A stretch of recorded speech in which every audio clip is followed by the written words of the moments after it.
Morning, noon, evening. Welcome to episode 14 of the Cashflow Pirate podcast.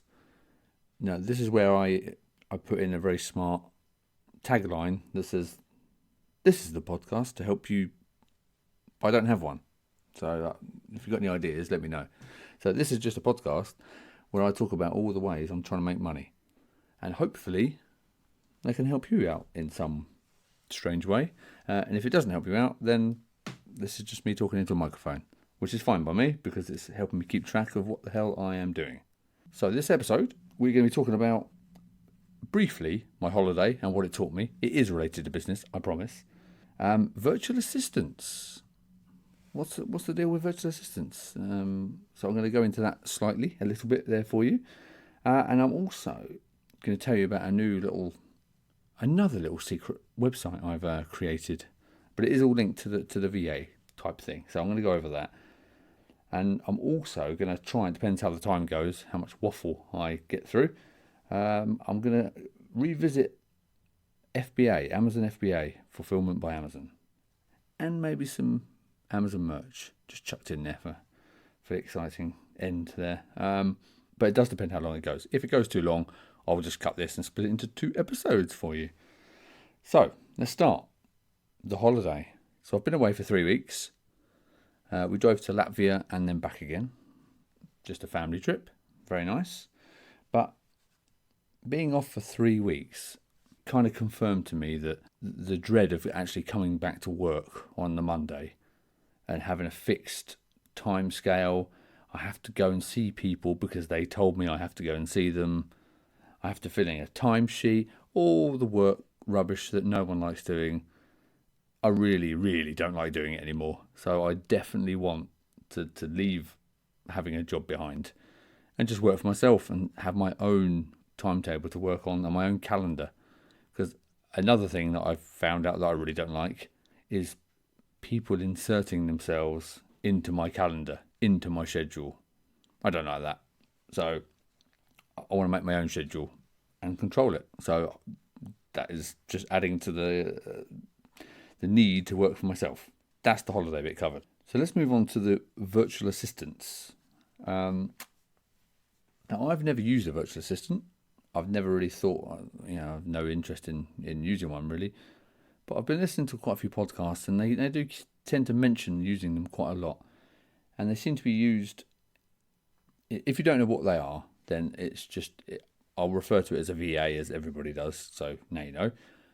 It's just someone that you pay to do the stuff you don't want to do, basically. So you find them to do, so whether that's data entry, all the boring jobs that you hate doing, whether that's research, website design, data, just data entry in general, spreadsheets, anything at all. There's a certain, you can find a service for someone to do that for you. And then you just pay them an hourly wage. You can agree the wage, obviously. And then you just let them free, let them run free and do the work for you. And then that frees you up to do the more interesting stuff, but maybe the stuff that's a bit more valuable to your time. The best example I think I've got for this is I've created many, many websites in my time. I've probably started even more than that than I have actually finished, because I have an idea and my first thought is, right, I need a website for that. Let's get it going. And you can easily spend a week, 2 weeks, 3 weeks, a month building a website, getting it just how I like it. And by the time I've kind of got there, I've lost the direction of what the website was going to be in the first place. Something else has happened and I've just lost my way, or I can't quite get the website exactly how I want it. So it slows me down and I lose interest. So I thought, would I actually be better off if I just paid someone to do the stuff that not that I don't want to do, but that I feel that my time can be used better elsewhere while they do the stuff that I don't want to do, that's time consuming. So I thought I'd run a little test. As I already have WordPress hosting, website hosting, I'm forever running up new websites, setting up new websites, getting them going, etc., etc. So I went to Fiverr and I put a post out saying exactly what I wanted to happen. I said, I've got an idea for a website. I just need someone to build it in WordPress on my hosting and set up a shop and everything from scratch. I don't want to be involved, basically. I just want to give you the idea, tell you what I want, and then I want you to build it and then tell me when you're finished. So I got lots of responses on Fiverr, people saying, yes, I can do this, for this much. And I had some horrendous quotes. I had people offering me £500, £600, £700 to do it, which I'm not saying it's not worth that. It definitely is worth that. But when you're trying to make money, I don't need to be spending £500 on a website when I really can do it myself. It does help the fact that I can do it myself, because I do know the value of it and how long it takes, because it takes a long time. But that's not what I was trying to do. I was trying to get someone, basically I was just trying to be a cheapskate, if I'm honest. I was just trying to get someone cheap to do it for me and see how good spending little money could actually get you. So I had a guy contact me and he said, I can do this for you, $25. And I was like, what, is that per hour, or is that, what is $25? He said, no, I'll set the whole thing up, the whole website, in whatever theme you want for $25. I was like, slightly skeptical. So I was like, well, okay. So I've created a new website around one of my interests. I thought, well, if I make it one of my interests, at least I can be interested in it, and I'll hopefully have some sort of website. God knows what condition it's going to be in, but I'll have a website based around my interest. So I have, I chose gaming because, as you may or may not know, gaming is a big hobby of mine. So I chose the gaming niche category, whatever. I have quite a few T-shirts from the not FBA merch, Amazon merch. So I have quite a few T-shirts that are sort of game related from when I was collecting T-shirt designs for Amazon merch. So I thought, okay, I'll get this guy to set me up a gaming website that has gaming T-shirts on, and I'll get him to sort of integrate one of the print-on-demand platforms into the site, and just see if I can have a site full of T-shirts with gaming pictures, gaming designs on. For $25, it's worth a go, and I might get a functioning website at the end of it with some T-shirts to sell. Who knows? So there you go. So I took him up. I said, okay. I made him a user account on WordPress, and I let him run free. So the website, I'll tell you, the website I came up with is wegametherefore.we.are.com. I set up like the Twitter and the Instagram profiles. I haven't done anything with them. It's just default. Whenever I set anything up, I always try and get all the socials. So I've done that, and I left him to it basically. So there's not much to see. I mean, he has started. He has put the homepage up already. It's not finished at all, so you'll see it. So you can tell he's not maybe not a professional website designer, because he hasn't done it in any sort of staging. Really, he's kind of just put it up as he's building it, which is fine, because I haven't advertised it anywhere, so no one's going to actually see it unless you actually go there now, because I've just told you the address. But other than that, no one's really going to see it. And again, it's $25. I've got to remember that, $25. So that's fine. So anyway, it looks okay so far. I'm pretty happy with the style. He gave me some choices of themes, and I said what I do and don't like. Again, that's an advantage, because I have done it so many times. I do kind of know what I do and don't like, and what themes I do and don't like. So he gave me some choices of what he's happy working in. I did check that he's happy to work in those themes, because there's no point telling him he has to use a certain theme and he hates it and can't use it. We chatted back and forwards. We decided on a theme, and that was it. I set up a Printify account for him to just log in and integrate. So that's the print-on-demand company, Printify. They are based mainly in America. They are actually based in Latvia in Europe, but they're mainly in America. So a lot of shipping's easier in America. So I'm going to be targeting America with this, if I go ahead with any sort of marketing with it, depending on how good the site looks, obviously. So that's that. I've used Klaviyo for the email marketing, not MailChimp. If you're going to do it properly, do it properly. Use Klaviyo, don't use MailChimp. It's free for the first 250 email accounts you have, and it's so much more powerful than anything else. You don't have to ask, am I sponsored by Klaviyo? Of course I'm not. Not 14 episodes in, I'm definitely not. But who knows, one day. So yeah, check them out if you haven't checked them out already. If you're doing email marketing, that's definitely who you should be using. So that is my little test. So I'll let you know how that goes. Like I said, go and have a look at the site if you want. No problems. So then we move on to Amazon FBA. So you can probably hear the floor creaking here. It's this stupid parquet flooring in this room. It's driving me crackers. So apologies if you can hear the creaking. So let's move on to Amazon FBA. No, actually, in fact, I'm going to start with Amazon merch because I had a tiny little rant. Just a little tiny rant. It's okay. A little tiny rant on social media. It was aimed at me as much as anybody else. But it's also aimed at Steve and Kev. You know, you're listening. You know the guilt. Amazon merch. As I've spoken about before, I think it was episode 5. I don't know. Single digit episode. I spoke about Amazon merch and told everybody you should have an account because it's free. It's print on demand by Amazon. And it's a free account if you get accepted, but it's free. So no reason to not have an account. I signed up probably over a year ago now.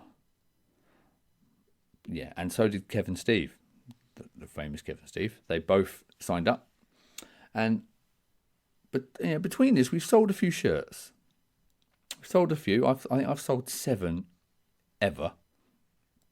And I think Steve might be on something ridiculous, like 20, something like that. Kev, don't know how you're doing, Kev. Let me know. How many have you sold? I'm going to say none because you are not uploading T-shirts. Back to the rant. So the rant was, it's Q4 coming very soon in the calendar. And it's by far Amazon's best-selling quarter. Of course it is. It's near Christmas. You've got Halloween. All that stuff happens. Thanksgiving in America. All that stuff happens in Q4. You absolutely should have all the spaces available on Amazon merch filled with T-shirts, designs. Even if you're rubbish at them, just get some designs up because you've got more chance of selling some rubbish design than you have no design. And I was guilty exactly the same. I've got a 25 spaces available and I had 7 filled, I think. So I went through I've got loads of T-shirt designs on my computer still from when I looked into doing this before. And I just haven't uploaded them because they do get removed after 90 days of not selling. So you do have to keep managing what's on there. So I've spent the last 2 days re-uploading my designs that I had already and all the keywords. I've put them back up again now. I need one more day. So tomorrow I will have all my 25 spaces available filled. So that's good. I'm winning. Steve, I know you definitely don't have. I think you're on tier 100. So you've got 100 shirts to get up there. Get uploading. Kev, come on. Let me know. I don't know what you're on. 10? Tier 10? You've got 10 spaces? How many T-shirts do you have? Come on. Let's get going. So, if you don't have an Amazon merch account, apply right now. Because as the saying goes, the best time to do this was on day 1. The next best time is to do it now. I'm not sure. Again, I don't think that saying actually works because the second best time was actually day 2, wasn't it? But you get the gist. Get cracking. Sign up for Amazon merch. Get some T-shirts up. If you cannot design for Jack like I can't, I have terrible artistic skills. What the hell word is that? Artistic skills. Anyway, if you're terrible like me at designing and drawing and pictures and everything, then just go to Fiverr. Pay someone $20 to $10, whatever you got. Just search. There's 100 different sellers doing Amazon merch shirt designs. Go on there, find one, say I need X amount, 10 designs done for Amazon merch, and they will just say, okay, it's $25, bam. They'll send them to you, and you just upload them and wait. Simple as that. So come on guys, it's awesome. Let's get on that. Okay, that's the mini rant done. So let's move on to the next bit, which is Amazon FBA. Now this is the beast. I've left the beast to last. So Amazon FBA, fulfillment by Amazon. So this is where you send stuff to Amazon and they sell it and ship it for you. Simple as that. It's probably okay. It's not as simple as that, but that is the general idea of it. You send stuff to Amazon and then they deal with all the picking of the product, the packing of the product, all the returns, complaints, everything. They deal with everything. So once it gets to them, it's basically theirs, and then they just give you a cut of the sale. Let's go back to the somewhat infamous Kev and Steve again. About a year ago, we were really into doing some private label products. So private label FBA is where you find a product you want to sell, you contact a factory in China, and then you say to them, look, I want you to make me these straws, but I don't want white straws, I want blue and yellow straws with my logo on it. And they go, okay. And then they create them for you. You say, yes, I'm happy with them. And then they send the shipment of straws to the Amazon warehouse for you, all labelled up. And then bam, you sell them. So you're doing it in big quantities. You might have 10,000 straws rather than the pack of 10 you had at home that you sent to Amazon. So that's the idea. Anyway, so that's private label. So we were going to do that. So we were researching. We paid for some tools like Jungle Scout, which is probably not the best tool anymore. It's been what's the word? Beaten. There's a word beginning with S. Anyway, it's been beaten by other tools now. But we were using Jungle Scout to research the products. Sorry, and then we were on like Skype, talking about ideas. We had a spreadsheet of products we thought were good, products we thought were bad. We were finding the good and bad. We were going crazy for it every night for a couple of months, 2 months, something like that. And then nothing. We stopped. I don't even know why we stopped anymore, but it just stopped. And I was looking through the Google sheet that we created for all these products that we were saying yay and nay to, and it was like April 2018. That was the last edit on the page, April 2018. And what have we done since April 2018? Nothing. We've just left it. We had all these ideas, and now it's over a year later, and we've done nothing. And that is really, really annoying, because where would we have been if we had just, kept at it and looked back now? And anyway, so you get the point. I'm annoyed that we didn't do anything with it. So Kev, Steve, come on. I'm not having. This is like an episode of having a go at YouTube. It's not. It's it's just we're all involved here. So it got me thinking again.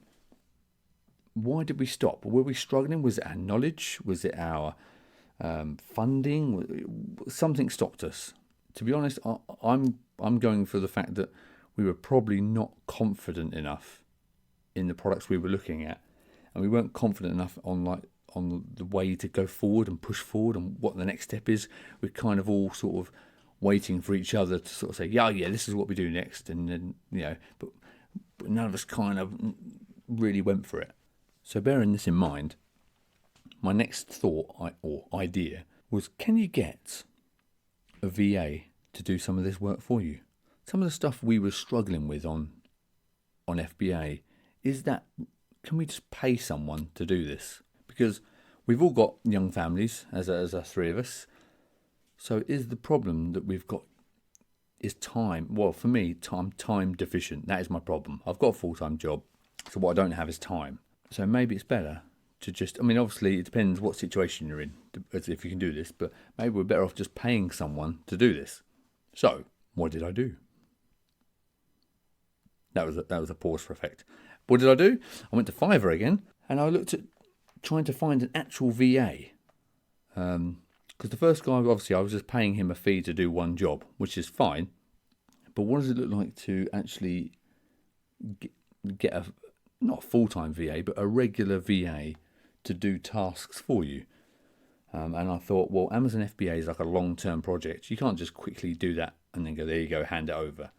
So I started looking for a VA to see kind of what the whole situation was like. So how much do they charge? What services do they offer? How does it work? I've got no idea. So what I did, I went onto Fiverr again. I posted a job request, and I just said exactly what I'm telling you guys. I'm looking to start an FBA business. I want someone who can do product research, can contact suppliers, and basically take an Amazon FBA business from nothing up to the point where the first product is on the virtual shelf. Now that is a lot. Now that is a lot of work, and I know it's a lot of work. Again, because I've done it. I've tried doing this. As a three of us, we did try this, so we know how many hours we put into that, and we didn't get anywhere. So they were wasted hours, unless you're looking at them to say, well, we gained experience to say how we know how hard it is. So maybe they weren't wasted. They go to experience those hours. But now I don't want experience. I want progress. I want action, because, like I said, after my holiday, I do not want to be going to work every day. So let's just get on with it. Let's get on with it. So I posted up saying, this is what I want done. I had tons of replies. And oh my God, trying to find a VA, I'm not kidding, it's not easy. I thought it was going to be relatively easy, but it's not. So I was getting some crazy replies. £25 an hour. Yeah, I'll do that for £25 an hour. You do this? I'm like, yeah, I'm sure you would. Yeah, blimey. I'd do that for £25 an hour. So I was like, to be honest, you start having like moral problems where you start thinking, okay, so if it's £25 an hour, they were UK and USA based people. When, kind of the minimum wage, they want a bit more, it's their living. So I know how expensive it is to live here. You do need to be earning £25 an hour just to live. So automatically, I had to sort of rule out anyone from the UK or USA, because it's just I can't afford it. I might be able to afford 1 hour, 2 hours a month from them, and what are they going to get done in that time? Yeah, nothing. Because I also still have to fund the actual product, which is not cheap. So anyway, I thought, okay, let's just keep waiting. So I went on to Upwork, which is another place where you can hire people for jobs. Another one is People Per Hour. That's another one. That wasn't so good for me. I didn't think People Per Hour was they didn't have anywhere near as many applicants as Upwork did. So Upwork seemed pretty good, but again, it was very pricey, getting really dear. So I was kind of losing hope a bit. I was listening to a podcast as well. I've totally forgotten which one it was. I think it might have been it was an Amazon FBA podcast, and they were interviewing a lady who has set up her own like VA agency. And she says that it's something like, I don't know how much it is, $79 a year. And they ask sort of what you're looking for, and then they assign you a VA that they think is suitable for you with the skills you want. So I thought, oh, that's pretty good. Maybe that's the way to look forward. But just before I was looking into that, I got a message from a guy in Pakistan, I think he was, or is. And he said, I've seen the job. I can do all this for you. I was like, okay, I've heard this a million times already. I said, okay, so what is your hourly rate? And he said between $2 and $5 an hour. I'm like, okay, well, I've gone the other way, and I'm thinking, what kind of work are you getting for between $2 and $5 an hour? So I was more skeptical than I was for the expensive people, because I understood them. So I asked him some questions about, has he done this before? What kind of software is he using? Which he says, yes, he's done it before. He gave me some examples. And then I asked him to produce a document with a list of, not keywords, so I'm forgetting my brain here, a list of tasks, or a step-by-step order of how he would go about getting this set up, and what would the steps roughly be, to see if he knew what he was actually talking about. She said, okay, so he said, I'll get that to you tomorrow. I said, okay. So next day comes, and that is today, the next day, and he sent me a Word document with about 15 bullet points in it, and it was step 1, I will find a niche, etc., etc. Step 2, research the product. Step 3, do this. And he's done it. To be fair to him, it's all there. So I thought, okay. So what I've done is to manage the chat, because you don't want to be chatting through like Fiverr, and because they're very dodgy about communications. So I've set up a bit of software. A lot of people use Slack for their communications. So it's like a project management. So you have like a chat box that you can chuck files in, you can assign tasks to people, etc., etc. It's just a chat system, really. But being being tight and without much money, I didn't want to pay for Slack because it's $5 a month per user. So I was like, no, thank you. So I did a little research, and there's another one called Fleep, Fleep.io, and it's just exactly that. There is a paid version, but there's also a free version, which is perfectly fine. You can upload files, you can assign tasks, you can chat to multiple people. I think they also do video calls and lots of other funky stuff. So that's pretty cool. So I've set Fleep up. I invited this guy to Fleep, and I've said to him, look, okay, how much are you charging? What do you want? You said between 2 and 5. What are you actually looking for? I'm happy with the sheet you sent me, but I'd like to know what you actually want. So what I've suggested to him, and he didn't kind of want to commit. You're playing that game. He didn't want to commit to how much because he wants obviously $5 an hour. I want $2 an hour. So I've said to him, look, okay, why don't we start for the first month on $3? Yeah, so he doesn't think I'm trying to just get the lowest money out of him, which I am. But anyway, so I said let's start on $3. You do a month's work. I've personally set aside around £50 a month for this, for a VA. I don't intend to spend that, but that's kind of what I've mentally set aside. If you can give me 20 hours this month, I'll pay you $3 an hour, and then if you can complete the tasks to the level that I want, that we both agree on what tasks he wants to get done in this month. If he can do those, and I'm happy with his work, I'll bump it up to $4 an hour, and then we'll continue on and see how it goes. And I've said to him, if he can prove he can make me money doing this, and he can be successful, then I'll absolutely happily pay him way more than the $3. I'll pay someone a proper money. Whether it's like $10 an hour, whatever it is. So I'm happy to increase it a lot more if you can prove you can make some sales for me.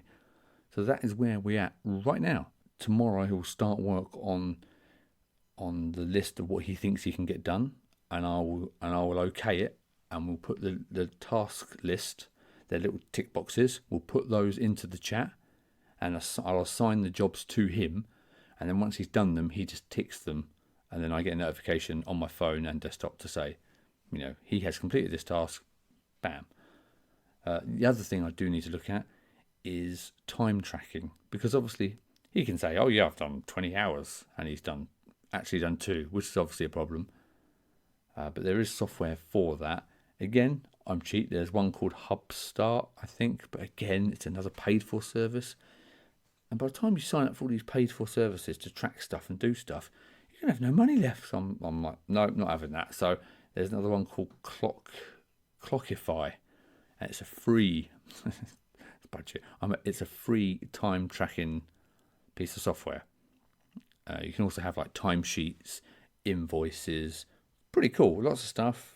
So I've set that up as well now. So what he'll have to do is I invite him to my Clockify account, basically, and when he starts work on anything for me, he just opens it up and clicks track time, and it just starts a little timer, and he puts his hourly fee in, and he hits start, and he types in what he's working on for that money, and then once he presses finish, it updates the dashboard on my side and says he was working on this project at this much for this long, and he's owed $6, whatever it is, and that's how it works. Pretty cool, I think. So I'll say it's pretty cool. I don't know if it works yet, but that's the idea anyway. So there you go. That's where we're at. I say this all the time. I would much rather be posting these podcasts way more often, but life gets in the way, and trying to find time and quiet space, as I always say, is hard work. So yeah. So thank you very much for listening. Hopefully something in here has been pretty useful for you. If it hasn't, well, yeah, I don't want to say tough, but tough. It's been useful for me, that's for sure. So let's go. We do have, in fact, I'll tell you what we have. Statistics-wise, again, I'm not sure you'll be interested. The podcast has really started to get some downloads now. I think was it 2 episodes ago? I said, wow, 200 downloads, that's amazing. But we're almost at 300 now, just a couple of episodes later. So the downloads have really shot up. I don't know why, because I haven't really been posting anything. But thank you very much if you are the one downloading. And we also, how about this? We also had, not a review. Don't forget, please leave a review if you liked it. If you didn't like it, you probably haven't got to the end where I'm asking for a review. So if you enjoy this and you want me to keep going, leave a review. Tell me, because that's how I find out. And that's how other people can discover the show, as all the other podcasts say. So pop onto iTunes, leave a review. That'd be awesome of you. But I do have a review. It came in last night. I'm even going to get my phone out now because, sorry, I'm not prepared. I am prepared. I was prepared, but anyway. So we had a review on Facebook. Actually, it was actually a recommendation from Ash James, who said, I stumbled across the Cashflow, he hyphenated it, abbreviated, I don't blame you. I came across the Cashflow Pirate podcast on Spotify. Very cool. I didn't really know anyone listened on Spotify. I don't think I've ever listened to a podcast there in my life.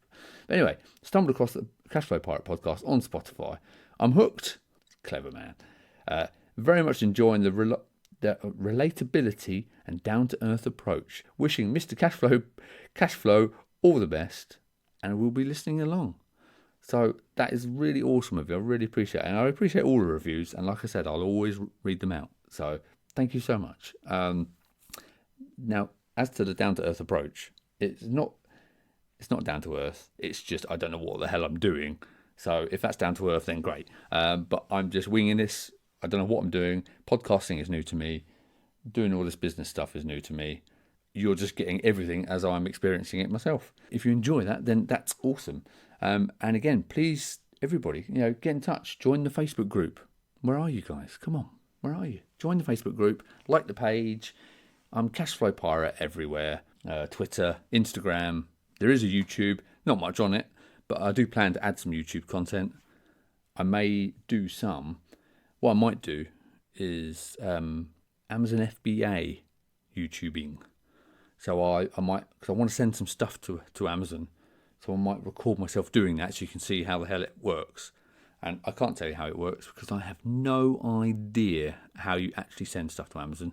So I might film myself getting some bits together and figuring out how to do it. So I might just film that and you can see that.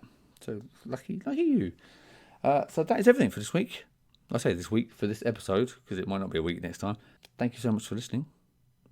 I need a catchy little saying on the way out here, just like my intro. So if anyone wants to just suggest a tagline for the podcast, Cashflow Pirate, let me know. And as a parting phrase, I want to say, be more pirate. But there's actually a book, and now I'm worried I'm just stealing it, which I am just stealing it. So I need my own version of Be More Pirate. So email me, richard@cashflowpirate.com, or Twitter me. Anything you want. Contact me, let me know your ideas. And I'll catch you next time. Ciao for now. Bye.